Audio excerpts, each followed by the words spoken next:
حضرت بایزید بسطامی رحمت اللہ تعالی علیہ ایک مرتبہ سفر میں تھے، آپ کو غیب سے آواز آئی، اے بایزید سمعان نامی شہر میں جاؤ، وہاں کے غیر مسلموں کے ساتھ ان کے عید کے اجتماع میں شرکت کرو۔ بایزید فرماتے ہیں کہ اللہ پاک کی پناہ، میں غیر مسلموں کے تہوار میں شرکت کروں؟ آپ نے کہا کہ نہیں، یہ میرے لیے پیغام نہیں ہو سکتا۔ رات سوئے، خواب میں پھر یہی آواز آئی، بایزید جاؤ اور غیر مسلموں کے فلاں تہوار میں عید میں شرکت کرو۔ پھر یہ کہتے میں اٹھ گیا، خواب سے کانپنے لگا، سوچ رہا تھا کہ یہ کس کی آواز ہے، مجھے کون پیغام دے رہا ہے، کہیں شیطان کی طرف سے تو نہیں؟ کہہ رہے میں بیدار تھا تو جاگتے میں آواز آئی، اے بایزید ڈرنے کی ضرورت نہیں، تم میرے فرما بردار ہو، مگر غیر مسلموں والا لباس پہنو، ان کے اجتماع میں جاؤ، ایک راز ہے اس میں۔ اب حضرت بایزید اللہ کے برگزیدہ بندوں میں سے ہیں، اب سمجھ گئے کہ یہ شیطان کی طرف سے آواز نہیں ہے، یہ رحمان کی طرف سے پیغام ہے۔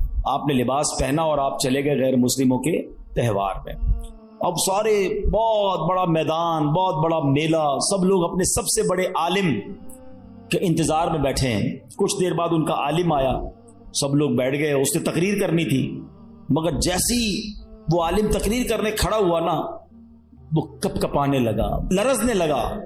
لوگوں نے کہا اے سردار آپ تقریر شروع کیجئے۔ تو کہتا ہے کہ تو ہمارے اجتماع میں ایک محمدی بیٹھا ہے، ایک اللہ کے آخری نبی کا امتی بیٹھا ہے، اور وہ تمہارے دین کا امتحان لینے آیا ہوا ہے، اس لیے میری آواز ہی نہیں نکل رہی ہے۔ پھر اس نے بلند آواز سے کہا اے محمدی، اے اللہ کے آخری نبی کے امتی، کھڑے ہو جاؤ۔ حضرت بایزید بسطامی کھڑے ہو گئے۔ تو اس عالم کہتا میں تم سے کچھ سوال کروں گا، تم نے جواب دیا تو اس کے بعد ہم ساری باتیں تمہاری مانیں گے، اور اگر تم جواب نہ دے سکے تو ہم تمہیں قتل کر دیں گے۔ تو بایزید بسطامی تو ولیوں کے سردار تھے، آپ نے کہا پوچھو جو پوچھنا ہے۔ اس غیر مسلم نے بھرے مجمع میں 61 سوال کیے، 61 کوسچن کیے حضرت بایزید بسطامی سے۔ حضرت بایزید بسطامی نے سب کے سب ٹھیک جواب ارشاد فرما دیے۔ حضرت بایزید بسطامی نے اسے سوال کیا، تم نے کر لیے سوال، اب میں سوال کرتا ہوں، بتاؤ آسمانوں اور جنت کی چابی کیا ہے؟